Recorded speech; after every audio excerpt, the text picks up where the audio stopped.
ట్రంప్కి కడుపు రగిలిపోతుందల్లా కాళ్ళ బేరానికి రాకపోవడం. ట్రంప్ ఫోన్ కోసం ఎదురు చూశాడు. ట్రంప్ ఏదో ఒకటి చెప్పాలి, ఏదో ఒకటి చేయాలని చూశాడు.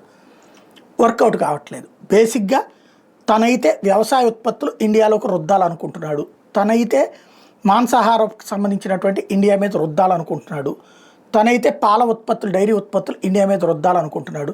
మన చేత ఆయిల్ రష్యా నుంచి కొనిపించడం మానిపించి, అమెరికా, యూరప్ దేశాల నుంచి కొనిపించి, అంటే $60 వచ్చేదాన్ని $120 అంటే డబుల్ ఆయిల్ రేట్లు పెట్టి కొనేలా చేయాలనుకుంటున్నాడు. ఓవరాల్గా భారత్ని శాసించాలనుకుంటున్నాడు.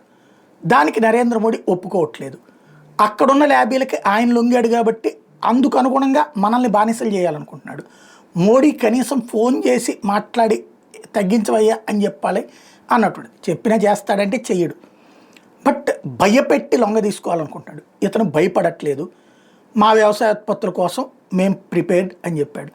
ఇక్కడ సరే కొంతమంది వెధవలు ఇప్పటికే మాటలు బిగించేశారు. రకరకాల స్టేట్మెంట్లు వస్తాయి. రొయ్యల రైతులతో మాలలు చేయించడమా, ట్రంప్కి నివాళులు అర్పించడమా, ఇట్లాంటివన్నీ సరే వాళ్ళు ట్రంప్ని అభ్యర్థిస్తున్నట్టు ఉంటుంది. కానీ అది సిగ్గుచేటు. అది చేపిస్తున్న మీడియా వాళ్ళకి సిగ్గుచేటు అని చెప్పాలి. ఎందుకంటే ఖచ్చితంగా భారతదేశంలో పెంచండి అయ్యా, ఇక్కడ ఎక్కువగా తినేటట్టు చేయండి. అవసరమైతే మెడిసిన్స్కి సంబంధించి ఎన్ని వాడి అవసరం 4 రోజుల పాటు తట్టుకోండి.